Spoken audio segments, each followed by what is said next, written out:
Well, well, well. So if you know anything about me, I just don't pay attention to the politics of the US of A. No, I do a geo-global political stance, dear, because I understand that we are all on the same flying rock here, and what I do will affect you, and what you do will affect me. So what goes on across the globe is quite important, you see, so I want to bring your attention today to something that went down in Bangladesh. Yes, today, a court in Bangladesh in the International Court has ruled that their former leader, Miss Hasina, should be put to death. And you want to know why? Well, she's not currently there today. She's hiding in India, they say, and her son just so happens to be in the US of A. But something went down in the summer of 2024 in Bangladesh, dear. There was a protest. They called it the July Revolution, and it was very similar to what went down in Nepal about a month or so ago with the younger generation. If you know, you know, in Nepal, they were given preferential treatment to the elite when it comes to jobs and school and opportunities. And the rest of the people like you and me that live and have to squander in the fucking street had enough of this treatment of the elite. So they burned it the fuck down. Nepal. You remember that? Yes, they tried to hide it from you, wouldn't let you see the videos on the socials, baby. Well, what you may not know is that in July of last year, the July Revolution, this shit went down in Bangladesh too. Because their leader at the time, a woman, honey, she was making policies that gave preferential treatment to the elite, to certain families. So Gen Z took to the street. A protest broke out. And that woman, Mrs. Sina dear, she decided it would be okay to start unaliving protesters on that day. You know, like the orange guy threatens, dear, by designating Antifa as a terrorist organization because God forbid you be against fascism here. Yes, hundreds of people died during the July Revolution. She thought she'd gained back control of Bangladesh, but it did not go her way, and she had to board a plane and run the fuck away. She's hiding in India today. And also, just so you know, today they ruled death to her. That's right, she's been sentenced to death for choosing to unalive children, young people in the street, Gen Z, who were just exercising their right with nothing more than their voice, you see, but she used deadly force against them.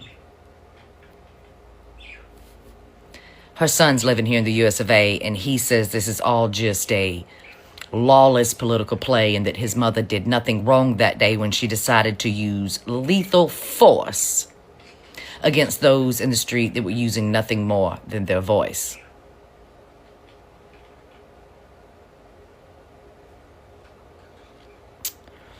The chances of her actually ever being put to death are slim to none. She'll have to live her life on the fucking run. I tell you this story today to tell you that what is going on here in the US of A is not just going on here, dear. It's going on everywhere. This fight against these leaders who refuse to leave their positions, you see, and think it's okay to call violence against the people who barely can fucking live in the street.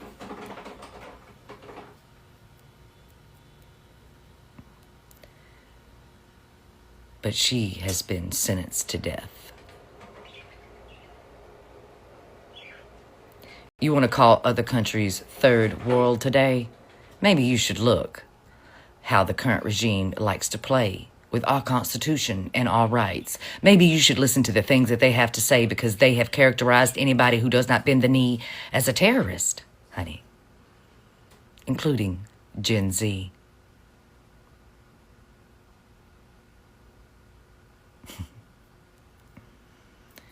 So just know, if these third world countries are willing to do what needs to be done, what does that say about the fucking USA today?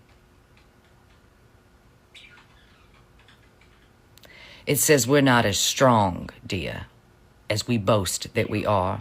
We're not as morally intact today in any kind of fucking way. That's what it says about the US of A, that we are basically a fourth world country, honey. Being run by a man who doesn't have enough brain cells up there that he could even complete a test for a spelling case in 4th grade. But he knows what a giraffe is today, so I guess you can say he's mentally fucking okay, right? Let them eat cake. Let them eat cake. Yes, that's how he feels, dear. When he's not cosplaying as Hitler or Catherine the Great, he's Marie Antoinette. Let them eat cake. I fear that the guillotine is not on the way for that orange fucking hoe today, but it should be. Just for his accepting of bribes alone, baby. That alone. The manipulating of the markets. There's about to be an AI bubble, and it's going to burst real soon because, hey, I mean, look, even Peter fucking Thiel decided to pull his money away from all of the AI plays. That tells you something to fuck today, doesn't it, dear? Oh, the housing bubble, it's about to burst too. Yes. With all the tweaking of the things that Daddy W Pants is trying to do. Housing crisis is on the way. Job crisis is already here today. Food crisis. Oh my. The crypto bubble. Phew. Honey. Crypto's the new tulip of the US of A. Don't worry though. All the big men sitting up there, they still have the money. They can still play. But you just can't eat today. Death. Death sentence. Has a nice ring to it.